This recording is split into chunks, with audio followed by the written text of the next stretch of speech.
સંતોના મુખથી સાંભળ્યું છે કે વૈષ્ણવોને માટે પ્રથમ સેવા, પછી નિયમ અને ભજન કૃપા કરી સમજાવો.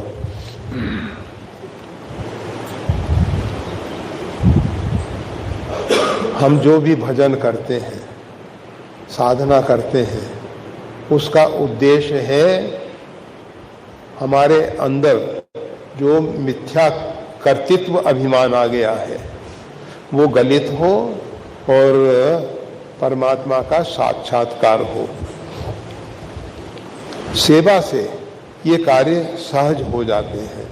इसलिए वैष्णव संत भक्त एक ही बात कहते हैं कि अगर परमात्मा के श्री विग्रह की, ये परमात्मा का जो श्री विग्रह है, मंदिरों में आपके घर में लाल जी के रूप में है, शालिग्राम के रूप में है, ये सब जो भगवान के श्री विग्रह हैं, इनकी सेवा हो और संतों की सेवा हो, भक्तों की सेवा हो, तो उससे भगवान बहुत ज़्यादा प्रसन्न होते हैं. अगर कोई केवल मंदिर मठ की सेवा करता है, मंदिर मठ में विराजमान भगवान के विग्रह की सेवा करता है, उससे भगवान उतने प्रसन्न नहीं होते. ऐसा कल्याण में एक बार पढ़ने को मिला था कि कोई व्यक्ति श्री जगन्नाथ भगवान के दर्शन के लिए जा रहा था. जगन्नाथ भगवान के दर्शन के लिए जा रहा था. उसने अपने सेठ से कहा कि मालिक, मैं जगन्नाथ भगवान के दर्शन के लिए जा रहा हूँ, 2 महीने का मेरे को अवकाश. उस समय पैदल यात्रा होती थी, यात्रा में लगभग 2 महीने लगने की संभावना थी. उसने कहा कि 2 महीने का मेरे को अवकाश दे दिया जाए, मैं तीर्थ यात्रा करके आ जाऊंगा.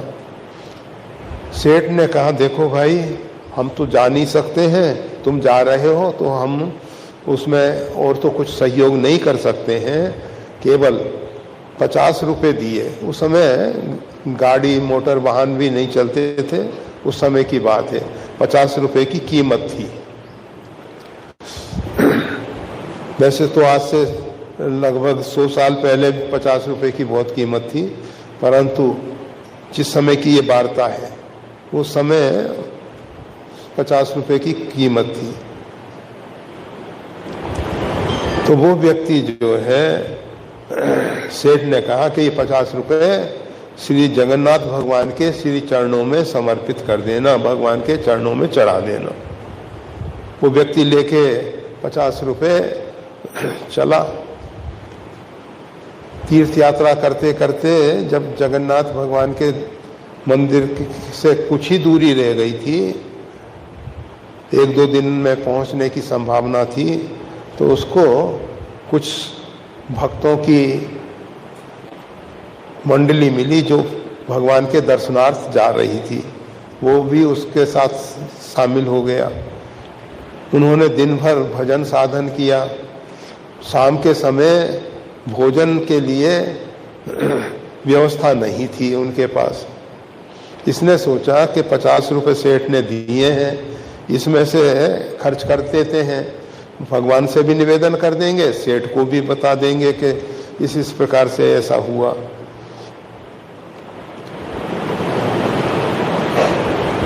$50 में से उसने 48 रुपये में सब भोजन सामग्री इत्यादि लाके सब संत भक्तों की भोजन की व्यवस्था कर दी. सब संत भक्तों ने प्रसाद पाया. अब उसके पास 2 रुपये शेष बचे थे 50 में से. उसने वो 2 रुपये ले जाके भगवान जगन्नाथ जी के चरणों में रखे और भगवान से निवेदन किया कि प्रभु 48 रुपये तो इस प्रकार से सेवा कार्य में समाप्त हो गए और 2 रुपये बचे हैं वो आपके चरणों में समर्पित करता हूँ. जगन्नाथ भगवान ने उस सेठ को स्वप्न में दर्शन दिया कि भाई तुमने जिस भगत के साथ पैसा भेजा था उसने 48 रुपये मेरे को दे दिए वो मेरे को प्राप्त हो गए हैं। भगवान ने 2 रुपए के विषय में कुछ नहीं कहा। अब वो व्यक्ति तीर्थ यात्रा करके जब घर पे आया तो उसने कहा कि पहले सेठ को जाके बताए आते हैं कि भाई तुम्हारे 50 रुपए का कैसे कैसे क्या क्या किया गया। तो वो घर पे पहुंचा सेठ के। सेठ जी ने कहा भाई तुम तीर्थ यात्रा करके आ गए, भगवान ने तुम्हारी कृपा से हमको स्वप्न में दर्शन दे दिया और स्वप्न में दर्शन दे के बताया कि तुमने 48 रुपए उनकी भेंट समर्पित की है। ये तो बड़ा अच्छा रहा कि तुमने 48 रुपए भगवान को भेंट में समर्पित कर दिए, बहुत खुशी की बात है। परंतु भैया 2 रुपए का क्या हुआ, केवल जिज्ञासा है, जानने की इच्छा है। मैं तुम पे बहुत प्रसन्न हूँ, तुम्हारी कृपा से मेरे को भगवान जगन्नाथ जी का स्वप्न में भी दर्शन हो गया और मेरे 48 रुपए भी भगवान ने स्वीकार कर लिए। पर 2 रुपए के विषय में कुछ नहीं कहा है भगवान ने, उस विषय में मेरी एक जिज्ञासा है, मैं जानना चाहता हूँ। उसने कहा मालिक इस प्रकार से संत भक्तों की कीर्तन मंडली थी और उनकी भोजन की व्यवस्था नहीं हो पा रही थी। मैंने उस 50 में से 48 रुपए उनकी सेवा में खर्च कर दिए थे, भगवान को वो ही प्राप्त हुए हैं। मैंने जो 2 रुपए उनके चरणों में चढ़ाए वो शायद भगवान को स्वीकार नहीं होंगे, इसीलिए भगवान ने स्वप्न में आपको संदेश दिया है। तो कहने का मतलब यह है कि भगवान जो हैं संत और भक्तों की जो सेवा कर रहे हैं वो सेवा से ज़्यादा प्रसन्न होते हैं, ना कि उनके निज सेवा से। फिर भी ये जो भजन और नियम ये भी करना चाहिए। अगर किसी कारणवश समय का अभाव होता है और हमारे सामने 2 ऑप्शन होते हैं कि या तो एक तरफ संत भक्तों की सेवा और दूसरी तरफ नियम, अगर दोनों एक साथ नहीं हो सकते हैं तो उसमें सेवा को प्रधानता देनी चाहिए।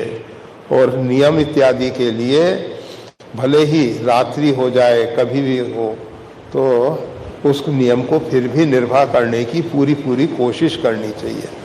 ये नियम के विषय में जिस प्रकार से किसी भी पात्र को अगर हम रोज साफ नहीं रखते हैं तो उसमें गंदगी छा जाती है, उसकी चमक फीकी पड़ जाती है, उसमें मलिनता दिखाई देने लगती है। इसी प्रकार से अंतःकरण शुद्धि के लिए ये नित्य नियम और भजन भी आवश्यक हैं। इनको उपेक्षित रूप में छोड़ने की जरूरत नहीं है, परंतु अगर हमारे सामने 2 विकल्प हों कि इसको चुने या इसको चुने, तब ऐसी परिस्थिति में हमको पहले सेवा को चुनना चाहिए और बाद में भजन और नियम को चुनना चाहिए। बहुत से लोग सेवा से बचने के लिए कहते हैं हम तो नित्य नियम कर रहे हैं, हम तो भजन कर रहे हैं। वो अपराधी हैं, वो अपराधी हैं। जो सेवा से अपने आप को बचाने की कोशिश कर रहा है, माता सुमित्रा ने कहा तुमरे भाग राम बन जाही, तुम्हारा भाग्योदय हुआ है जो भगवान श्री राम की सेवा का अवसर मिल रहा है। इसी प्रकार हम सबको अपना अहोभाग्य समझना चाहिए, जब कभी हमको सेवा का अवसर मिले तो उसमें दौड़ के आगे बढ़ के हम हनुमान चालीसा के पाठ खूब करते हैं। हम अर्थात आप सब हनुमान चालीसा में राम काज करबे को आतुर, श्री हनुमान जी महाराज जो हैं राम कार्य करने के लिए आतुर हैं। सीता शोध के लिए वानर गए, उसमें हनुमान जी महाराज समय समय पे ध्यान तो कर लेते थे बैठ के, और अपना नित्य नियम भी जो होता होगा कर सकते होंगे, कर लेते होंगे, परंतु सेवा की प्रधानता थी और उन्होंने अधिक से अधिक समय उसी में दिया। भगवान श्री कृष्ण महाभारत युद्ध के समय घोड़ों की, रथ की और अर्जुन की सेवा करते रहे। राजसूय यज्ञ हुआ, महाभारत में राजसूय यज्ञ का वर्णन आता है। तो राजसूय यज्ञ में भगवान ने अपने हाथों से झूठे पत्तल उठाए। तो भगवान स्वयं सेवा करते हैं और हम सबको जब मानव बन के आते हैं तो आदर्श स्थापित करते हैं। एक संत का नाम अभी ख्याल नहीं आ रहा है, वो संत जो है आश्रम में स्वयं साधारण देश में रहते थे और खूब अधिक संतों की, भक्तों की सेवा किया करते थे। तो सेवा जो है श्रेष्ठ है, सेवा में सरलता है, परंतु अहंकार और अभिमान भर के सेवा नहीं होती है। सेवा का अहंकार है, अभिमान है, तो हम सेवा नहीं कर सकते हैं। सेवा करने के लिए हमारा अहंकार गलित होना चाहिए। स्वामी बन के सेवा नहीं, सेवक बन के सेवा की जाती है। अपने अंदर दीनता होनी चाहिए। वैसे सेवक के विषय में अनेकों बार कहा गया है, सेवक सुमति, सुशील, सुचि, पवित्र बुद्धि वाला होना चाहिए, सुंदर बुद्धि वाला होना चाहिए, सुशील होना चाहिए, शालीनता होनी चाहिए, उसमें शील गुण होना चाहिए और पवित्र होना चाहिए। हृदय से भी पवित्र हो, शरीर से भी पवित्र हो, तभी सेवा हो सकती है। सेवा करना सबते सेवक धर्म कठोरा। सेवा धर्म जो है बहुत कठोर है, कठिन है।